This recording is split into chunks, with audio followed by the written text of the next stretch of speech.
Hello friends, स्वागत है आपका एग्जाम न्यूज़ बाय जेके में। तो दोस्तों, आज हम इस वीडियो में आप लोग को दृष्टि का जो बुक है उसके फिजिक्स वाले पोर्शन को आज हम स्टार्ट कर रहे हैं। दोस्तों, हम इस दृष्टि के बुक का सीरीज स्टार्ट किए हैं। हम इस दृष्टि में फिजिक्स, केमिस्ट्री और बायोलॉजी तीनों सेक्शन को कवर करने वाले हैं। दोस्तों, अगर आप हमारे चैनल पर नए हैं तो चैनल को सब्सक्राइब करके बेल आइकन को ज़रूर प्रेस कर लीजिएगा ताकि न्यू वीडियो का नोटिफिकेशन आपके पास पहुंच सके। दोस्तों, ये वीडियो जो है बीपीएससी, यूपीएससी, बिहार दरोगा या किसी भी स्टेट पीसीएस की अगर आप तैयारी कर रहे हैं तो आपके लिए बहुत ही उपयोगी होने वाला है दोस्तों, क्योंकि ये दृष्टि का जो बुक है इसमें बहुत ही अच्छे तरीके से साइंस को समझाया गया है, उदाहरण सहित समझाया गया है और बहुत ही अच्छे तरीके से जब चैप्टर ख़त्म हो जाता है तो उसके बाद उसका ऑब्जेक्टिव क्वेश्चन भी दिया गया है, जिसे उसे भी हम लोग ऑब्जेक्टिव क्वेश्चन को भी हम लोग बारी बारी से वीडियो के माध्यम से बहुत ही आसानी से देखेंगे। जब हमारा एक चैप्टर कंप्लीट होगा तो उसके बाद उसका हम लोग ऑब्जेक्टिव वीडियो को देखेंगे। तो चलिए दोस्तों, आज के वीडियो में हम लोग भौतिकी यानी कि फिजिक्स के पहला चैप्टर भौतिक राशियाँ और मापन जो है देखेंगे और भौतिक राशियाँ और मापन का पूरा डिटेल्ड लेक्चर जो है दोस्तों इसमें देखने वाले हैं। तो वीडियो थोड़ा लंबा हो सकता है, तो वीडियो को ध्यानपूर्वक देखें दोस्तों, बहुत ही आप लोग के लिए उपयोगी होने वाला है। अगर आप लोग एक बार इस पूरे बुक को पढ़ लेते हैं तो किसी भी दूसरे बुक को पढ़ने की कोई भी ज़रूरत नहीं पड़ेगी। आप सिर्फ प्रैक्टिस करेंगे और आपका साइंस बेहतर हो जाएगा। चलिए दोस्तों, वीडियो को हम लोग शुरू करते हैं और हम लोग पहले चैप्टर को देखते हैं। चैप्टर है दोस्तों भौतिक राशियाँ और मापन, physical quantities and it's measurement. तो इसके बारे में हम लोग पढ़ते हैं। आइए, पहले डिफिनेशन दिया है उसे पहले हम लोग समझते हैं और फिर आगे जो क्वेश्चन जिससे बनेगा वो चीज़ें हम लोग आसानी से समझेंगे। दिया हुआ है दोस्तों विज्ञान क्या है, इसके बारे में आप लोग को बताया गया है कि भौतिक जगत की परिघटनाओं, प्रक्रियाओं, पदार्थों एवं उनके गुणों के संबंध में प्रेक्षणों द्वारा स्थापित सुव्यवस्थित ज्ञान को ही विज्ञान कहा जाता है। मतलब कि जो भौतिक जगत में जो परिघटनाएँ घट रही है उसी की हम लोग सुव्यवस्थित ढंग से जो ज्ञान अर्जित करते हैं उसे विज्ञान कहते हैं। और ये और अलग अलग परिभाषा दिया गया है, सभी परिभाषा को हम लोग पढ़ते हैं जिससे थोड़ा और आपको क्लियरिटी मिलेगा। भौतिक जगत से हमारा तात्पर्य उस संसार से है जिसे हम अपनी ज्ञान इंद्रियों द्वारा अनुभव कर सकते हैं। विज्ञान इसी भौतिक जगत की परिघटनाओं को यथासंभव विस्तृत एवं गहनता से समझने हेतु किया जाने वाला सुव्यवस्थित प्रयास है, जिसमें इस प्रकार अर्जित ज्ञान का उपयोग परिघटनाओं के भविष्य कथन, संशोधन एवं नियंत्रण के लिए किया जाता है। जो कुछ भी हम अपने चारों ओर देखते हैं उसी के आधार पर अन्वेषण करना, प्रयोग करना एवं भविष्यवाणी करना ही विज्ञान कहलाता है। तो एक ये परिभाषा हो गया विज्ञान का। नेक्स्ट बताया गया है पारिभाषिक रूप में कि वास्तविक अनुभवों या प्रयोग एवं परीक्षणों से प्राप्त तथ्यों के तार्किक विश्लेषण द्वारा विकसित हुए सुव्यवस्थित ज्ञान को ही विज्ञान कहते हैं। तो ये भी एक डिफिनेशन हो गया। आगे बताया गया है दोस्तों कि विज्ञान को मुख्यतः 3 भागों में विभाजित किया जा सकता है। तो 3 भाग कौन कौन से हैं, आइए उसके बारे में जानते हैं। देख सकते हैं आप लोग, पहला है प्राकृतिक विज्ञान मतलब नेचुरल साइंस, दूसरा है औपचारिक विज्ञान फॉर्मल साइंस और तीसरा है सामाजिक विज्ञान यानी कि सोशल साइंस। तो नेचुरल साइंस यानी कि प्राकृतिक विज्ञान के अंतर्गत दोस्तों हम लोग भौतिकी पढ़ते हैं यानी कि फिजिक्स पढ़ते हैं, रसायन विज्ञान यानी कि केमिस्ट्री पढ़ते हैं और जीव विज्ञान यानी कि बायोलॉजी पढ़ते हैं। तो फिजिक्स, केमिस्ट्री और बायोलॉजी ये जो तीनों पढ़ते हैं हम, यह नेचुरल साइंस यानी प्राकृतिक विज्ञान के अंतर्गत आता है। वहीं औपचारिक विज्ञान के अंतर्गत गणित और लॉजिक यानी लॉजिक जिसे हम लोग रीजनिंग कहते हैं, तो गणित और रीजनिंग को हम लोग फॉर्मल साइंस यानी कि औपचारिक विज्ञान के अंतर्गत पढ़ते हैं। वहीं सामाजिक विज्ञान सोशल साइंस जिसमें मानव व्यवहार और समाज के बारे में हम लोग ज्ञान अर्जित करते हैं। तो हम लोग दोस्तों इस वाले पोर्शन को पूरा कंप्लीट करेंगे इसमें प्राकृतिक विज्ञान वाले की, जिसमें फिजिक्स, केमिस्ट्री और बायोलॉजी तीनों पढ़ेंगे। तो आइए हम लोग आगे देखते हैं। आगे दोस्तों है प्राकृतिक विज्ञान नेचुरल साइंस। नेचुरल साइंस के बारे में कहा जाता है दोस्तों कि विज्ञान की वह शाखा जो प्राकृतिक घटनाओं का विवरण, व्याख्या एवं भविष्य कथन, अवलोकन एवं अनुभवजन्य साक्ष्यों के आधार पर करती है, प्राकृतिक विज्ञान कहलाती है। असल में विज्ञान शब्द का प्रयोग प्रायः प्राकृतिक विज्ञान के लिए ही किया जाता है। तो असली में जो दोस्तों विज्ञान शब्द का प्रयोग है वह प्राकृतिक विज्ञान के लिए ही किया गया है। प्राकृतिक विज्ञान की मुख्यतः 3 शाखाएं हैं। अब कौन कौन सी हैं आप लोग को बता चुके हैं हम, फिजिक्स है, केमिस्ट्री है और बायोलॉजी यानी कि भौतिकी, रसायन और जीव विज्ञान है। चलिए दोस्तों, आइए इसमें से हम लोग पहले फिजिक्स को पढ़ते हैं, यानी कि भौतिकी को। ये फिजिक्स का पहला चैप्टर है, तो हम लोग पहले फिजिक्स से स्टार्ट करेंगे। तो फिजिक्स शब्द जो है दोस्तों, यह एक ग्रीक भाषा का शब्द है। तो यह ग्रीक भाषा से लिया गया है, जिसका अर्थ क्या होता है, प्रकृति या प्राकृतिक चीज़ें होती है। तो प्रकृति या प्राकृतिक चीज़ें जो है, यह फिजिक्स का अर्थ होता है। प्रकृति के मूलभूत नियमों का अध्ययन एवं विभिन्न प्राकृतिक परिघटनाओं में उनकी अभिव्यक्ति के अध्ययन को भौतिकी कहा जाता है। उदाहरण के लिए, पृथ्वी द्वारा प्रत्येक वस्तु पर गुरुत्वाकर्षण बल लगाया जाता है तथा सेब के टूटकर पृथ्वी पर गिरने की परिघटना में गुरुत्वाकर्षण बल की अभिव्यक्ति है। मतलब जितने भी पृथ्वी पर वस्तु हैं, उस पर सभी वस्तु पर जो है पृथ्वी एक गुरुत्वाकर्षण बल लगा रही है। और इसका एक उदाहरण के रूप में आपको देकर समझाया है कि सेब जब पेड़ से टूटता है तो वह टूटकर पृथ्वी पर गिरता है, इधर उधर नहीं जाता है। इसका कारण है कि पृथ्वी जो है सभी वस्तुओं पर एक गुरुत्वाकर्षण बल लगा रहा है, उसे अपनी ओर खींच रखा है। तो ये आप याद रखिएगा। नेक्स्ट है, अध्याय की सुविधा के लिए भौतिकी को निम्नलिखित भागों में बांटा जा सकता है। तो आइए, फिजिक्स को अलग अलग चैप्टर में बांट दिया है यहाँ पे। तो अलग अलग चैप्टर में बांट के पढ़ेंगे हम लोग फिजिक्स को। कौन कौन से चैप्टर में बांटा है दोस्तों? तो यांत्रिकी, ऊष्मा, तरंग, ध्वनि, प्रकाशिकी, विद्युत धारा एवं विद्युत चुंबक और आधुनिक भौतिकी। तो ये सारे चैप्टर को एक एक करके हम लोग क्लियर करने वाले हैं, तो आप पूरे वीडियो में आसानी से बने रहिएगा। चलिए दोस्तों, आगे बात करते हैं कि भौतिकी का अध्ययन प्रारंभ करने से पहले हमें यह जान लेना आवश्यक है कि भौतिकी में जिन परिघटनाओं, वस्तुओं या पदार्थों का अध्ययन किया जाता है, उनके भौतिक गुणों को भौतिक राशियों के रूप में अभिव्यक्त करते हैं। तो हम लोग अब भौतिक राशि के बारे में पढ़ेंगे। तो जितने भी परिघटना है या वस्तु है या पदार्थ है जिसका अध्ययन हम लोग करते हैं, उसके भौतिक गुणों को जो दोस्तों किस में व्यक्त किया जाता है? भौतिक राशियों में व्यक्त किया जाता है। तो भौतिक राशियों के बारे में पहले जानना हम लोग को बहुत ही ज़रूरी है। तो आइए जाते हैं हम लोग भौतिक राशियों के बारे में, फिजिकल क्वांटिटीज़ के बारे में। किसी द्रव्य की सही स्थिति या उचित मात्रात्मक स्थिति या किसी परिघटना की सटीक व्याख्या के लिए जिन पदों का उपयोग किया जाता है, उन्हें भौतिक राशियाँ कहते हैं। भौतिक राशियाँ भी दो प्रकार की होती है, एक अदिश राशियाँ और दूसरा सदिश राशियाँ। अब आइए इन दोनों के बारे में जानते हैं। तो पहला है दोस्तों अदिश राशियाँ। अब स्केलर क्वांटिटीज़ क्या होता है, इसके बारे में जानते हैं। वे भौतिक राशियाँ जिन्हें व्यक्त करने के लिए केवल परिमाण की आवश्यकता होती है, अदिश राशियाँ कहलाती है। इन राशियों के साथ कोई दिशा नहीं होती है। अदिश राशियों को सामान्य बीजगणितीय विधि से जोड़ा जा सकता है। ये जोड़ के त्रिभुज नियम का पालन नहीं करती है। उदाहरण के लिए द्रव्यमान, दूरी, चाल, आयतन, कार्य, शक्ति, ये सभी के सभी क्या है दोस्तों? अदिश राशियाँ हैं। अदिश राशि की परिभाषा से यहाँ आपको साफ बताया गया है कि इसके लिए हम लोग सिर्फ और सिर्फ मैग्नीट्यूड का प्रयोग करते हैं, किसी भी डायरेक्शन का प्रयोग नहीं करते हैं। सिर्फ अगर 5 किलोमीटर लिख देने से यह पता नहीं चल रहा है दोस्तों कि 5 किलोमीटर, अगर हम बता दें कि 5 किलोमीटर डिस्टेंस है, मतलब दूरी कितनी है? 5 किलोमीटर, तो इसमें हम किसी डायरेक्शन का जो है बोध नहीं किया। तो इससे हमें ये साफ साफ पता चल रहा है कि ये इसका मैग्नीट्यूड तो हमने दर्शा दिया कि 5 किलोमीटर चला है, लेकिन डायरेक्शन नहीं दर्शाया, तो इसीलिए ये अदिश राशि हो जाएगी। तो दूरी इसीलिए अदिश राशि दिया गया है। लेकिन यहीं अगर हम बता दें कि 5 किलोमीटर वह पूर्व की दिशा में, मतलब उसका दिशा भी अगर फिक्स कर दें, जैसा कि विस्थापन के रूप में आप लोग हम लोग जानते हैं कि विस्थापन, जैसे यहाँ से यहाँ कोई वस्तु 5 किलोमीटर चला है, लेकिन किस दिशा में? इस दिशा में चला है। तो अगर डायरेक्शन इसके साथ अगर दे दिया जाए तो विस्थापन इसी प्रकार से क्या हो जाता है? सदिश राशि हो जाता है। तो अगर डायरेक्शन और मैग्नीट्यूड दोनों दर्शाया जाए तो वो सदिश राशियाँ होती हैं, जबकि अदिश राशियाँ में सिर्फ और सिर्फ मैग्नीट्यूड होता है, कोई भी डायरेक्शन नहीं दर्शाया जाता है। वहीं आगे बताया गया है सदिश राशियों के बारे में, वेक्टर क्वांटिटीज़ के बारे में। वे भौतिक राशियाँ जिन्हें व्यक्त करने के लिए परिमाण के साथ साथ दिशा की भी आवश्यकता होती है, सदिश राशियाँ कहलाती है। गणितीय क्रियाओं में सदिश राशियों के परिमाण और दिशा दोनों को ध्यान में रखना होता है। तो ये दोनों को ध्यान में रखना चाहिए सदिश राशियाँ में।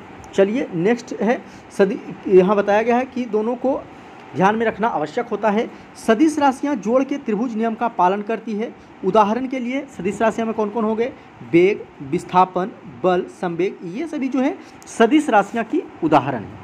आगे दोस्तों है, यहाँ उपयुक्त राशियों को व्यक्त करने के लिए परिमाण के साथ दिशा भी आवश्यक होगी। जैसे वेग 5 किलोमीटर पर सेकेंड पूर्व की ओर।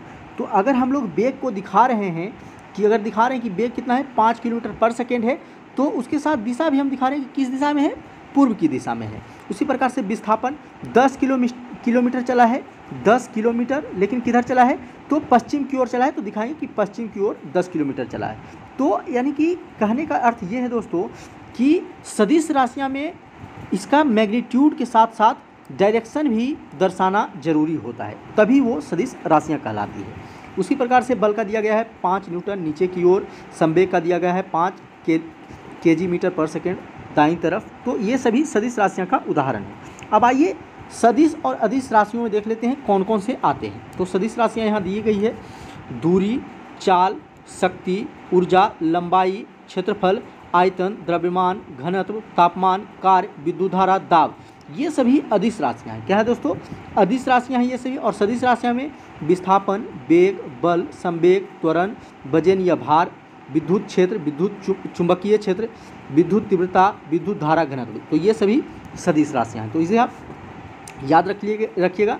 इससे जो है एग्जाम में क्वेश्चन बना के पूछ दिया जाता है, 4 ऑप्शन दे दिया जाएगा आपको और पूछ दिया जाएगा कि इनमें से कौन सी सदिश राशियाँ हैं या कौन अदिश राशियाँ हैं, तो आपको वो बनाना पड़ेगा। नेक्स्ट दोस्तों कि भौतिक राशियों का एक अन्य वर्गीकरण मूल राशियों एवं व्युत्पन्न राशियों के रूप में किया जाता है। अब मूल राशियाँ क्या होती है और व्युत्पन्न राशियाँ क्या होती है, आइए उसके बारे में जानते हैं।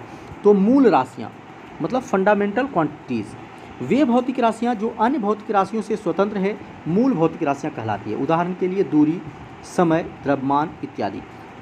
कहने का अर्थ यह है दोस्तों कि दूरी को हम लोग लिखने के लिए जैसे 5 किलोमीटर लिख रहे हैं, तो इस किलोमीटर को लिखने के लिए हम किसी पे आश्रित नहीं है, मतलब उस पर हम किसी पे डिपेंडेंट नहीं है, इसीलिए मतलब ये स्वतंत्र है अपने आप में। समय लिख रहे हैं जैसे 5 मिनट या 5 सेकेंड, तो ये स्वतंत्र है, इसके लिए किसी पे ये आधारित नहीं है, इसीलिए ये सब क्या हो गए, मूल राशियाँ मतलब फंडामेंटल क्वांटिटीज़ हो गए। वहीं व्युत्पन्न राशियाँ जो दोस्तों क्या होती है, वे भौतिक राशियाँ जो एक या एक से अधिक मूल राशियों पर निर्भर होती है, उसे व्युत्पन्न राशियाँ कहते हैं। उदाहरण के लिए चाल, जैसे चाल का क्या होता है परिभाषा, चाल बराबर होता है दूरी बटे समय। तो चाल हम तभी मतलब कि निकाल सकते हैं या दर्शा सकते हैं जब दूरी और समय दोनों हमें मालूम रहे। तो ये चाल जो है दोस्तों ये व्युत्पन्न राशि हो जाएगी, क्योंकि ये दूरी और समय पे मतलब कि इस पर आश्रित है, बिना इन दोनों के इसका कोई भी वजूद नहीं है, तो दोनों को रहना जरूरी है। तो ये क्या हो जाएगा, अदिश राशि मतलब व्युत्पन्न राशि, व्युत्पन्न राशियाँ वे होती हैं जो दूसरे पे क्या होती है, आश्रित होती है। चलिए अब आगे पढ़ते हैं दोस्तों। आगे दिया हुआ है मापन की इकाइयाँ, यूनिट ऑफ मेजरमेंट। अब मापन क्या है तो होता है दोस्तों, उसके बारे में बताया गया है। सभी भौतिक राशियों को मापने के लिए 2 तथ्यों का ज्ञान आवश्यक है, आंकिक मान मतलब न्यूमेरिकल वैल्यू और मात्रक का इकाई मतलब यूनिट। उदाहरण, यदि किसी पात्र में रखे पानी की मात्रा को मापना है और हम इसका भार जानना चाहते हैं, तो भार का आंकिक मान मात्रक के साथ प्रयोग करेंगे, जैसे 5 किलोग्राम। अगर हम 5 लिख देंगे दोस्तों तो इससे हमें कुछ नहीं पता चलेगा, तो इसके साथ हमें किलोग्राम लगाना जरूरी है, मतलब इसके यूनिट, इसका न्यूमेरिकल वैल्यू तो लिखेंगे, साथ में इसके साथ यूनिट लगाना जरूरी है, तभी जो उसका हम मापन कर सकते हैं। तो 5 किलोग्राम। वहीं यदि पानी का आयतन जानना है तो आयतन का आंकिक मान मात्रा के साथ प्रयुक्त करना होगा, जैसे 5 लीटर। तो दोस्तों 5 सिर्फ लिख देंगे, तो अगर 5 के साथ लीटर नहीं लगाएंगे तो ये हमें नहीं पता है कि हम इसका आयतन जानने की कोशिश कर रहे हैं। अगर 5 केजी लिख दिया तो इससे इसका अर्थ ये हो रहा है कि इसका हम भार जानना चाह रहे हैं। तो यही डिफरेंस हो जाता है। अगर सिर्फ 5 लिखेंगे तो इससे कुछ नहीं पता चल रहा है, लेकिन इसके साथ जैसे ही हम लोग यूनिट लगाते हैं तो उससे हमें साफ पता चलता है कि उसका हम आयतन जानना चाह रहे हैं या उसका भार जानना चाह रहे हैं। तो किसी भी, अगर हम लोग किसी भी पदार्थ को माप रहे हैं तो उसके यूनिट को लिखना उसके साथ में ज़रूरी है, न्यूमेरिकल वैल्यू के साथ में। अब आइए मात्रक यानी कि यूनिट के बारे में जानते हैं हम लोग दोस्तों। किसी भौतिक राशि को मापने के अंतर्राष्ट्रीय रूप से स्वीकृत मानक को इकाई या मात्रक कहा जाता है। भौतिक राशियों के निश्चित परिमाण को मानक मानकर तथा उन्हें विभिन्न नाम देकर संबंधित राशियों के मात्रकों का निर्माण किया गया है। मात्रक 2 प्रकार के होते हैं, एक मूल मात्रक और दूसरा व्युत्पन्न मात्रक, जैसा कि हम लोग ऊपर बता चुके हैं। अब आइए दोस्तों हम लोग जानते हैं मूल मात्रक के बारे में। पहले फंडामेंटल यूनिट्स के बारे में जानते हैं। मूल राशियों को व्यक्त करने के लिए प्रयुक्त मात्रकों को मूल मात्रक कहते हैं। ये अन्य मानकों से स्वतंत्र होता है। उदाहरण के लिए लंबाई का मात्रक जैसे मीटर होता है, समय का मात्रक सेकेंड होता है, तो ये किसी पर निर्भर नहीं है, ये क्या है, स्वतंत्र है, इसीलिए क्या है, मूल मात्रक है। अब आगे पढ़ते हैं दोस्तों, भौतिक राशियों की विमाएँ। किसी भौतिक राशि की विमाएँ उन घातों या घातांकों को कहते हैं जिन्हें उन राशि को व्यक्त करने के लिए मूल राशियों पर चढ़ाना पड़ता है। किसी भौतिक राशि की प्रकृति की व्याख्या उसकी विमाओं द्वारा की जाती है। मूल भौतिक राशि की विमीय सूत्र स्वतंत्र रूप से निर्धारित किए गए हैं तथा व्युत्पन्न राशियों के विमीय सूत्र मूल राशियों के घातांकों के रूप में व्यक्त किए जाते हैं। अब मूल राशियाँ कौन कौन हैं एवं उसके विमीय सूत्र क्या क्या होते हैं दोस्तों, आइए उसके बारे में जान लेते हैं। तो ये आप देख रहे हैं जो 7 ये मूल मात्रक है और इसके क्या विमीय सूत्र होते हैं वो भी साथ में दिया हो। जैसे लंबाई है तो लंबाई का एल होता है, एल क्या होता है, लंबाई का विमीय सूत्र होता है। तो याद रखिएगा, लंबाई, द्रव्यमान का एम होता है, समय का टाइम टी होता है, केल्विन ताप का होता है ना, तो के विद्युत धारा का ए होता है, ज्योति तीव्रता का कैंडेला सीडी होता है और पदार्थ की मात्रा का मोल होता है। तो ये इसका विमीय सूत्र है। तो विमीय सूत्र को आप याद रखिएगा, ये आगे आपको जब आप व्युत्पन्न राशियों के इसके लिखेंगे तो उसके घात को लिखने में आपको आसानी होगी। तो लंबाई का एल, द्रव्यमान का एम, समय का टी, ताप का के, विद्युत धारा का ए, ज्योति तीव्रता का सीडी और पदार्थ का मोल होता है। चलिए अब आगे पढ़ते हैं व्युत्पन्न मात्रक के बारे में। व्युत्पन्न मात्रक मतलब ड्राइव्ड यूनिट्स। अब व्युत्पन्न मात्रक क्या होते हैं दोस्तों, वे मात्रक जो मूल मात्रकों के से प्राप्त होते हैं या इनमें निगमित किए जाते हैं व्युत्पन्न मात्रक कहलाते हैं। जैसे मीटर, लंबाई और सेकेंड समय का मूल मात्रक है। तो मीटर, लंबाई और सेकेंड ये समय का मूल मात्रक है। इसे व्युत्पन्न मात्रक मीटर पर सेकेंड चाल का मात्रक है। तो व्युत्पन्न मात्रक कौन सा हो गया, मीटर पर सेकेंड, जो किसका मात्रक है, चाल का मात्रक है। तो आइए कुछ जो है दिया हुआ है व्युत्पन्न भौतिक राशियाँ, उनके बारे में जानते हैं और उनके मात्रक एवं विमीय सूत्र को देखते हैं। जैसे क्षेत्रफल है दोस्तों, तो क्षेत्रफल को हम लोग जानते हैं उसका व्युत्पत्ति कैसे होता है, लंबाई गुने चौड़ाई से होता है। तो लंबाई का हम लोग बताए थे आप लोग को, लंबाई का क्या होता है, तो लंबाई का मात्रक एल होता है।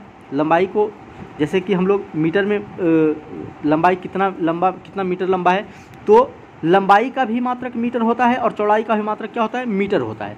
तो मीटर गुना मीटर, मीटर स्क्वायर हो जाएगा। तो मीटर स्क्वायर इसका व्युत्पन्न मात्रक हो गया किसका, क्षेत्रफल का। और लंबाई का एल से लंबाई को सूचित किया जाता है, तो एल स्क्वायर इसे हम लिख सकते हैं। इसका विमीय सूत्र क्या हो जाएगा, एल स्क्वायर, क्षेत्रफल का एल स्क्वायर हो जाएगा। आयतन का उसी प्रकार से लंबाई गुने चौड़ाई गुने ऊंचाई होता है, तो एल के पावर 3 हो जाएगा। उसी प्रकार से आगे दिया हुआ है दोस्तों, तो आगे हम लोग देख लेते हैं घनत्व का। घनत्व का दिया हुआ है द्रव्यमान बटा आयतन होता है। क्या होता है वो, तो द्रव्यमान बटा आयतन। तो द्रव्यमान का हम लोग आपको बताए थे, द्रव्यमान का क्या होता है, किग्रा होता है, मतलब केजी होता है। और आयतन का क्या होता है, मीटर होता है। तो द्रव्यमान के लिए एम यूज करते हैं हम लोग और मीटर के लिए एल, तो एम एल इन्वर्स 3 हो जाएगा। तो ये हो गया घनत्व का मात्रक। आगे दोस्तों वेग का, वेग होता है विस्थापन बटे समय। तो विस्थापन का एल होता है और समय का टी होता है, लेकिन विस्थापन बटे समय होता है तो एल बाई टी हो जाएगा। तो टी ऊपर जाने पे एल टी इन्वर्स 1 हो जाएगा। तो इसे आप याद रखेंगे, ये वेग का होता है मात्रक। आगे दोस्तों त्वरण। अब त्वरण क्या होता है, वेग में परिवर्तन बटे समय होता है। त्वरण का जो फॉर्मूला होता है क्या होता है, वेग में परिवर्तन बटे समय। अब त्वरण का मात्रक क्या होता है दोस्तों, तो वेग परिवर्तन का मात्रक बटे समय का मात्रक। तो वेग परिवर्तन का मात्रक हो जाता है मीटर पर सेकेंड बटे सेकेंड। तो मीटर बटे सेकेंड स्क्वायर हो जाएगा, ये भी सेकेंड नीचे आ जाएगा, तो सेकेंड स्क्वायर हो गया। और सेकेंड के लिए टी का यूज करते हैं टाइम के लिए, तो एल मीटर के लिए एल हो गया और टी इन्वर्स 2 हो जाएगा। ये 2 जो था ऊपर जाने पर -2 हो जाएगा, तो एल टी इन्वर्स 2 पढ़ते हैं इसे। आगे दोस्तों संवेग। संवेग का जो फॉर्मूला होता है द्रव्यमान गुने वेग होता है। तो द्रव्यमान के लिए हम लोग क्या यूज करते हैं, केजी, और वेग के लिए मीटर पर सेकेंड अभी यूज किया था। तो केजी के लिए एम, द्रव्यमान के लिए एम यूज करते हैं, और मीटर पर सेकेंड, मीटर के लिए तो एल यूज करते हैं, और पर सेकेंड मतलब समय नीचे है टी, तो ये ऊपर आएगा, तो एल टी इन्वर्स 1 हो जाएगा। तो ये हो जाएगा संवेग का। उसी प्रकार से बल है, बल का द्रव्यमान गुने त्वरण होता है। तो आप इसे देख सकते हैं यहाँ पे आसानी से, एम एल टी इन्वर्स 2 होता है। उसी प्रकार से आगे कार्य है दोस्तों, तो कार्य का क्या है, बल गुने विस्थापन, ml2 टी इन्वर्स 2 होता है। इसका क्या होता है मात्रक, ml2 टी इन्वर्स 2। कैसे होता है, यहाँ आप वीडियो को पॉज करके थोड़ा डिटेल में आप यहाँ देख सकते हैं। और जूल जो है दोस्तों कार्य का मात्रक होता है, तो इसे आप याद रखेंगे। और उसी प्रकार से बल का मात्रक न्यूटन होता है। शक्ति, शक्ति का क्या होता है दोस्तों, कृत कार्य बटे लगा समय, मतलब कार्य को करने में लगा समय को ही शक्ति कहते हैं। तो कृत कार्य बटे लगा समय होता है, तो कार्य का मात्रक बटे समय का मात्रक, जूल पर सेकेंड है ना, तो जूल सेकेंड इसे कह सकते हैं, जूल बटा सेकेंड। तो इसका क्या होता है मात्रक दोस्तों, ml2 टी इन्वर्स 3 होता है। तो इसे आप याद रखेंगे। चलिए आगे हम लोग देखते हैं। अब आगे और दाब का दिया हुआ दोस्तों, दाब का भी देख लेते हैं। प्रेशर का क्या होता है, दाब का होता है बल बटे क्षेत्रफल। तो दाब का मात्रक क्या हो जाएगा, बल का मात्रक बटे क्षेत्रफल का मात्रक। तो बल का मात्रक न्यूटन होता है और क्षेत्रफल का मात्रक मीटर स्क्वायर होता है। तो न्यूटन मीटर स्क्वायर हो जाएगा। तो न्यूटन मीटर स्क्वायर को ही हम लोग पास्कल कहते हैं। तो इसे आप याद रखिएगा कि दाब का एसआई मात्रक पास्कल भी होता है, जिसे न्यूटन पर मीटर स्क्वायर कहते हैं। और इसे हम लोग इसका किससे दर्शाते हैं तो M L inverse T inverse 2 दर्शाते हैं। किससे M L inverse T inverse 2 से दर्शाते हैं। अब आइए 10 के घात हैं कुछ, उसे जान लेते हैं, जो कभी कभी परीक्षा में पूछ लिए जाते हैं या फिर हमें काम आते हैं। जब कोई भौतिक मान बहुत छोटा या बहुत बड़ा होता है तो गणना की सुविधा के लिए, गणना की सुविधा की दृष्टि से उसे 10 की घात में हम लोग व्यक्त कर लेते हैं, जिससे हमें फिर आसानी होता है। जैसे ऑटो या एटो भी कितने लोग पढ़ते हैं, इसे 10 पे पावर 8 की घात में हम लोग दर्शाते हैं। इसका प्रतीक ए होता है। फेमटो उसी प्रकार 10 पे पावर -15 को हम लोग कहते हैं, एफ होता है प्रतीक। पीको 10 पे पावर -12 को पीको कहा जाता है, जिसका मात्रक पी होता है। नैनो को 10 पे पावर -9 कहा जाता है, आप लोग जानते होंगे एन कहा जाता है। माइक्रो 10 पे पावर -6 म्यू से, मिली 10 पे पावर -3 एम से, सेंटी 10 पे पावर -2 सी से, और डेसी 10 पे पावर -1 डी से। उसी प्रकार से दोस्तों ये तो माइनस वाले हो गए, उसी प्रकार से प्लस वाले के घात को हम लोग देख लेते हैं। डेका कहते हैं हम लोग किसे, 10 पे पावर 1 को, 10 पे पावर 1 को डेका कहा जाता है। हेक्टो 10 पे पावर 2 को कहा जाता है, जिसे एच से। किलो को 10 पे पावर 3 कहा जाता है, के से। मेगा 10 पे पावर 6 एम से, गीगा 10 पे पावर 9 जी से, टेरा 10 पे पावर 12 टी से, पेटा 10 पे पावर 15 पी से, एक्सा 10 पे पावर 18 ई से। तो ये इसका सूचित करने का तरीका है, तो इसे आप थोड़ा देख लेंगे, याद कर लेंगे तो थोड़ा आसानी होगा। चलिए आगे देखते हैं दोस्तों।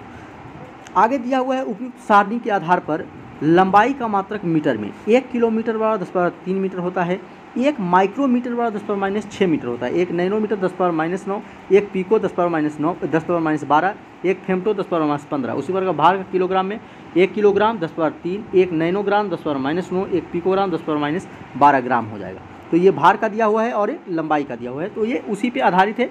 तो अगर आप वो कर लेंगे तो ये आसानी से आप खुद से लिख सकते हैं। मात्रक पद्धतियाँ मतलब सिस्टम ऑफ यूनिट्स को हम लोग देखते हैं।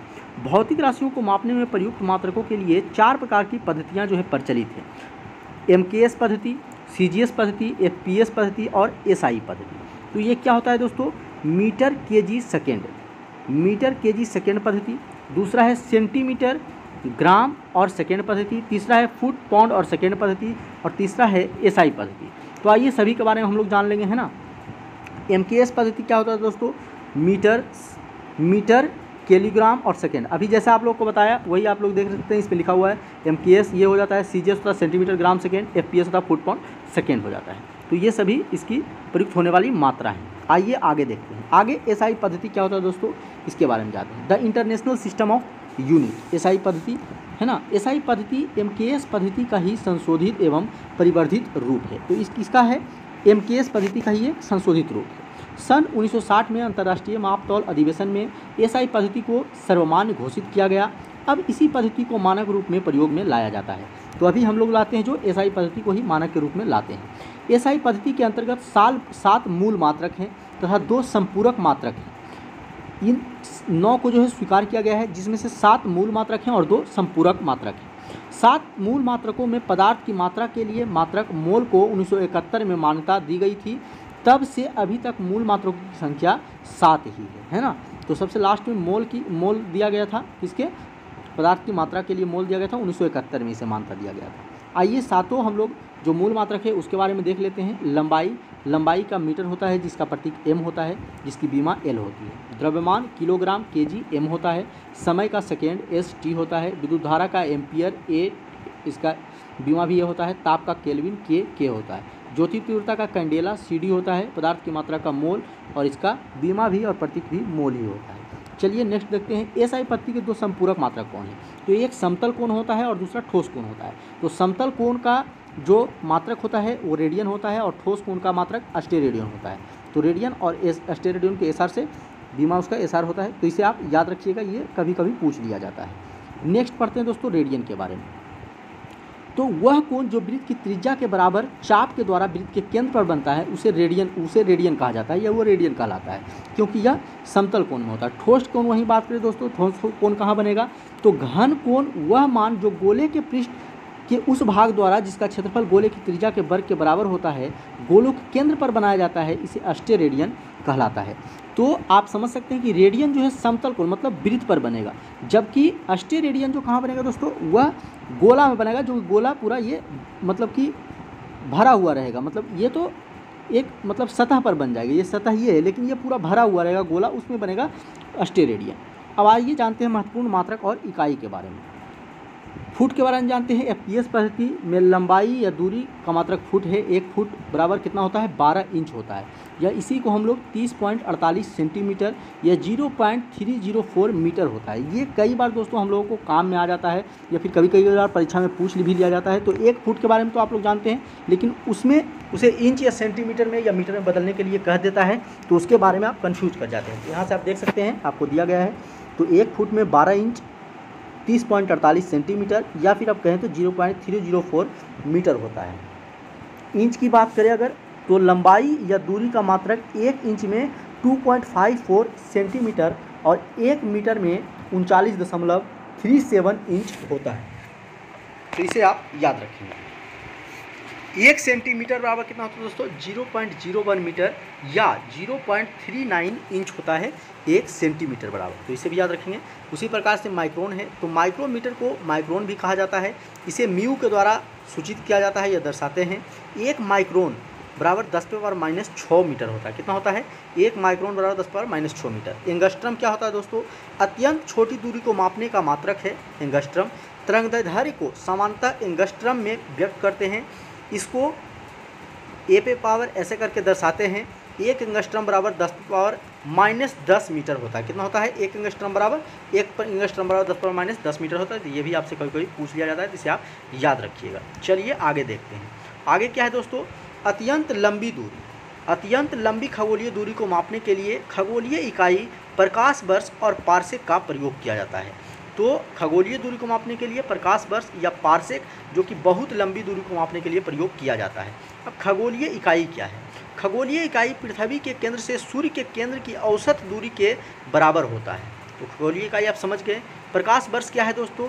यह प्रकाश द्वारा एक वर्ष में 1,86,000 मील पर सेकेंड के वेग से तय की गई दूरी है। यह खगोलीय दूरी मापने की इकाई है।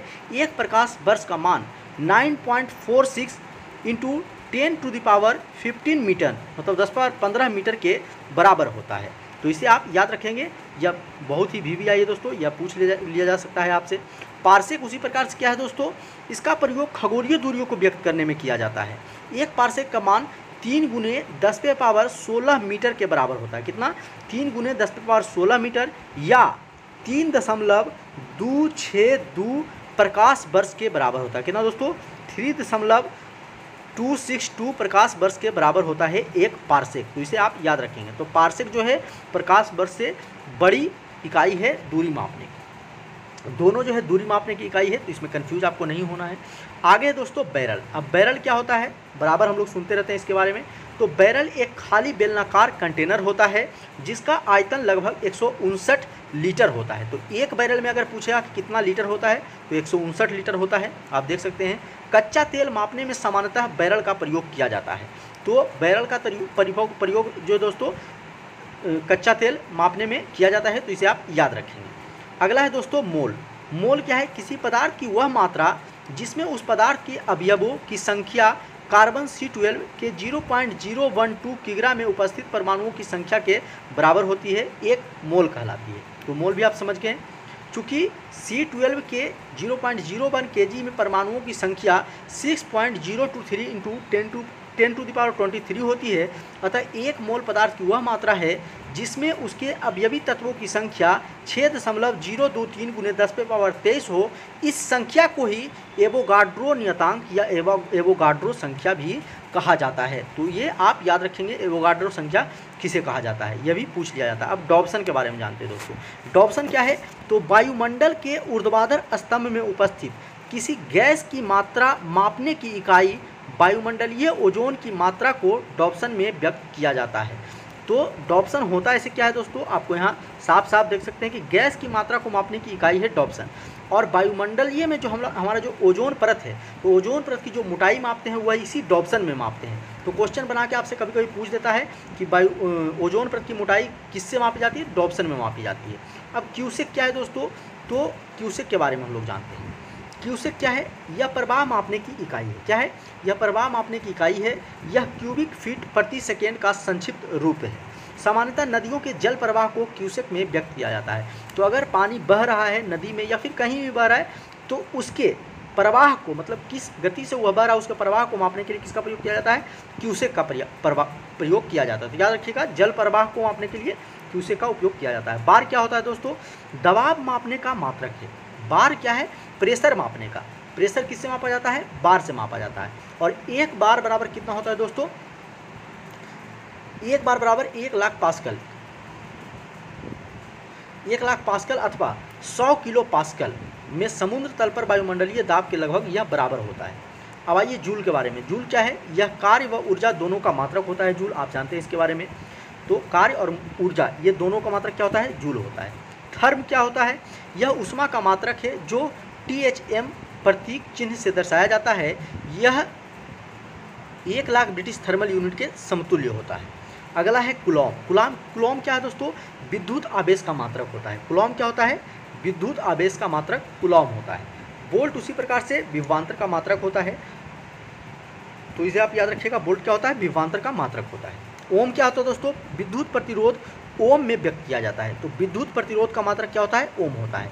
उसी प्रकार से शक्ति का ऐसा ही मात्रक वाट होता है, जिसे जूल पर सेकेंड के ये जूल पर सेकेंड में भी इसे व्यक्त किया जाता है। तो शक्ति का ऐसा ही मात्रक वाट होता है, जिसे जूल पर सेकेंड भी हम लिख सकते हैं। मेगावाट क्या होता है दोस्तों? यह विद्युत केंद्रों में उत्पादित बिजली की मात्रा मापने की इकाई है। 1 मेगावाट 10⁻6 वाट के बराबर होता है। तो मेगावाट क्या होता है? तो बड़ा विद्युत जो केंद्र होता है उसमें जो बिजली उत्पादित होता है उसे मेगावाट के रूप में मापा जाता है। तो इसे आप याद रखिएगा। चलिए आगे जानते हैं। अब हॉर्स पावर जानते हैं। हॉर्स पावर क्या है दोस्तों? अश्व शक्ति जिसे बोलते हैं हम लोग। यह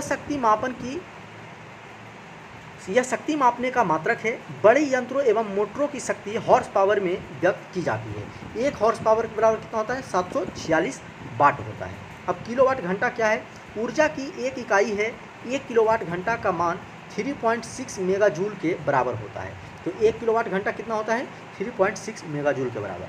अब मैक क्या होता है दोस्तों? अति तीव्र चाल से मापने की इकाई है। किसी माध्यम में ध्वनि की चाल को एक मैक कहा जाता है। 1 मैक से अधिक चाल को सुपरसोनिक तथा 5 मैक से अधिक चाल को हाइपरसोनिक चाल कहा जाता है।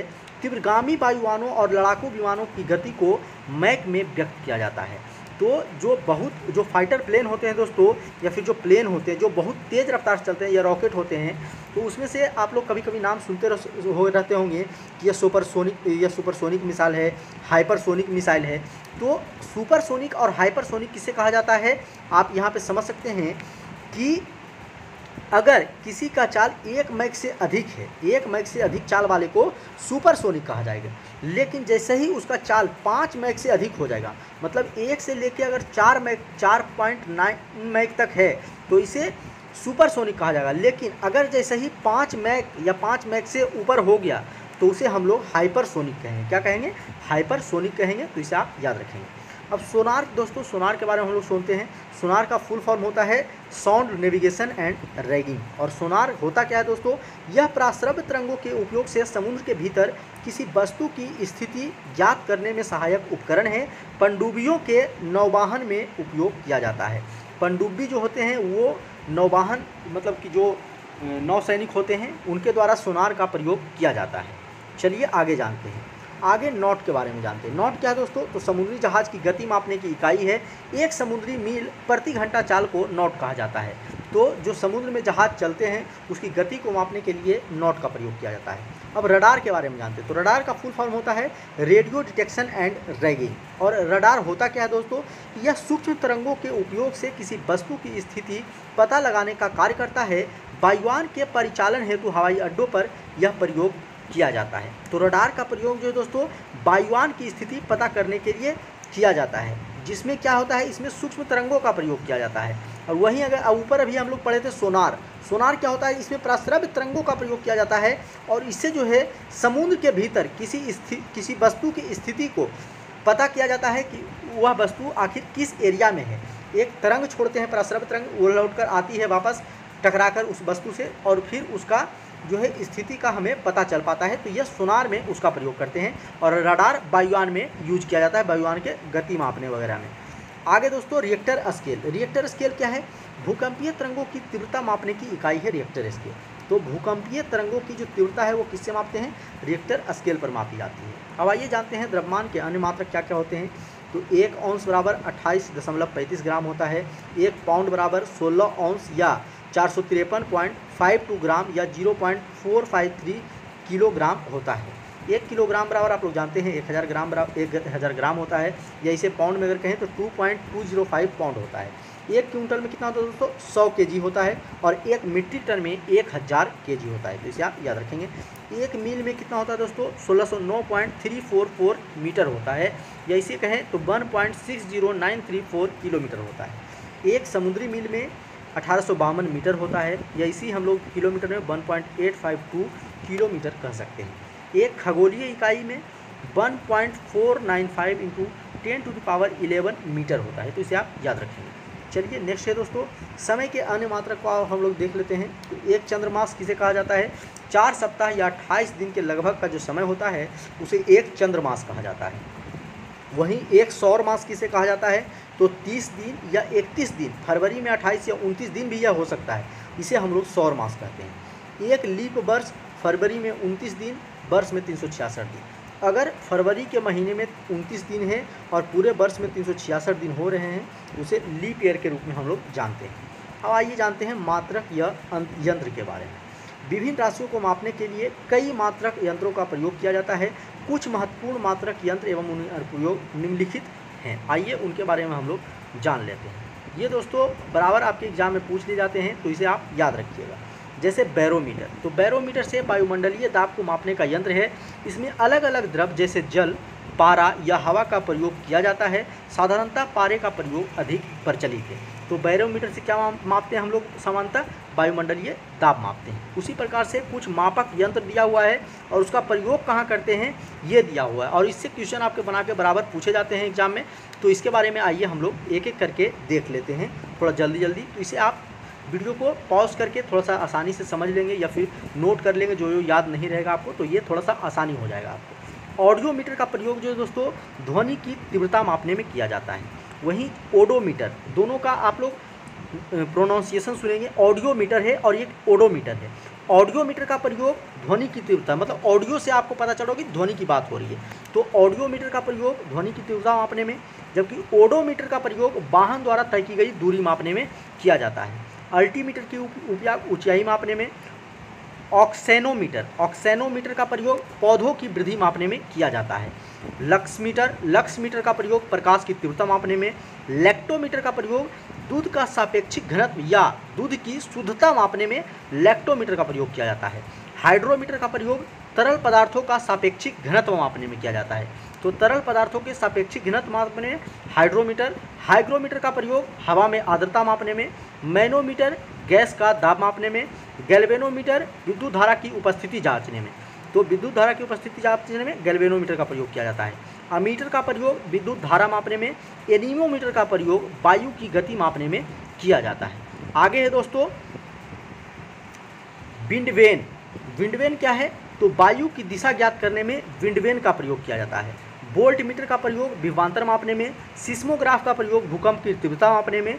थर्मामीटर का प्रयोग आप लोग जानते हैं ताप मापने में। पायरोमीटर का प्रयोग उच्च ताप मापने में, याद रखिएगा, पायरोमीटर का प्रयोग उच्च ताप मापने में। इसे विकिरण तापमापी भी कहते हैं, जिसमें 1500 डिग्री सेंटीग्रेड से अधिक ताप मापने में उपयोग किया जाता है किसका, पायरोमीटर का। अगला है कैरेट मीटर। कैरेट मीटर में स्वर्ण की शुद्धता मापते हैं। स्टेथोस्कोप से हृदय की ध्वनि सुनने में। स्फिग्मोमैनोमीटर से रक्तचाप मापने में। फैदोमीटर समुद्र की गहराई। टैकोमीटर विद्युत मोटर की घूर्णीय गति अथवा वाहन की घूर्णीय गति मापने में टैकोमीटर का प्रयोग किया जाता है। अगला है दोस्तों पाइरहेलियोमीटर। पाइरहेलियोमीटर का प्रयोग सौर विकिरण मापने में किया जाता है। फोनोमीटर का प्रयोग ध्वनि की तीव्रता मापने में। स्पेक्ट्रोहीलियोग्राफ का प्रयोग सूर्य की फोटोग्राफी का उपकरण मापने में। कार्डियोग्राफ का प्रयोग हृदय की गति मापने में। पॉलीग्राफ का प्रयोग झूठ का पता लगाने में। आप लोग जानते हैं अगर कोई क्राइम करके जाता है और अगर वो क्राइम कबूल नहीं करता है तो पॉलीग्राफ टेस्ट होता है, जिससे झूठ का पता लग जाता है। तो झूठ का पता लगाने में पॉलीग्राफ का प्रयोग किया जाता है।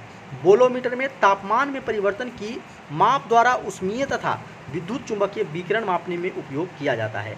तो बोलोमीटर का प्रयोग किस में किया जाता है दोस्तों, ताप में परिवर्तन की जो है पता लगाने के लिए बोलोमीटर का प्रयोग किया जाता है। तो दोस्तों आज का चैप्टर में इतना ही था। आज ये पहला चैप्टर हम लोग समाप्त कर चुके हैं दोस्तों। अब इस चैप्टर से रिलेटेड जितने भी ऑब्जेक्टिव हैं वो अगले वीडियो में आप लोगों को देखने का मिलेगा। सारे ऑब्जेक्टिव दोस्तों हम लोग एक सेपरेट वीडियो में डिस्कशन करेंगे। थोड़ा उसका जो भी ऑब्जेक्टिव क्वेश्चन रहेगा उसका थोड़ा डिटेल जानकारी भी हम उस वीडियो में लेंगे। तो दोस्तों अगला वीडियो जो होने वाला है इसी चैप्टर का ऑब्जेक्टिव जो जितना भी क्वेश्चन है, सारा क्वेश्चन ऑब्जेक्टिव जो दिया हुआ है दृष्टि में, वो सारा ऑब्जेक्टिव क्वेश्चन आप लोग को सामने हम लेकर आने वाले हैं दोस्तों। तो अगले वीडियो में बने रहिएगा। अगर आप हमारे चैनल पे नए हैं तो चैनल को सब्सक्राइब करके बेल आइकन को जरूर प्रेस कर लीजिएगा दोस्तों, क्योंकि हम इस चैनल पे दृष्टि के साइंस का पूरा जो है बुक हम कवर करने वाले हैं, जो आपको सभी एग्ज़ाम में, या तो आप बीपीएससी दें, दरोगा दें या कोई अन्य एग्ज़ाम दें, सभी एग्जाम में बहुत ही इंपॉर्टेंट होने वाला है दोस्तों। क्योंकि दृष्टि के साइंस से बाहर कहीं भी क्वेश्चन नहीं पूछा जा सकता है, क्योंकि यह एनसीईआरटी का ही एक समरी टाइप में दिया हुआ है दृष्टि में दोस्तों। पूरा एकदम समझाया हुआ है। आप लोग को पहला चैप्टर से पता चल रहा होगा। तो आप लोग चैनल पे बने रहिएगा, नए हैं तो सब्सक्राइब कर लीजिएगा। आज की वीडियो में इतना ही दोस्तों, फिर मिलते हैं अगले वीडियो में हम लोग ऑब्जेक्टिव वाले वीडियो के साथ। तब तक के लिए धन्यवाद।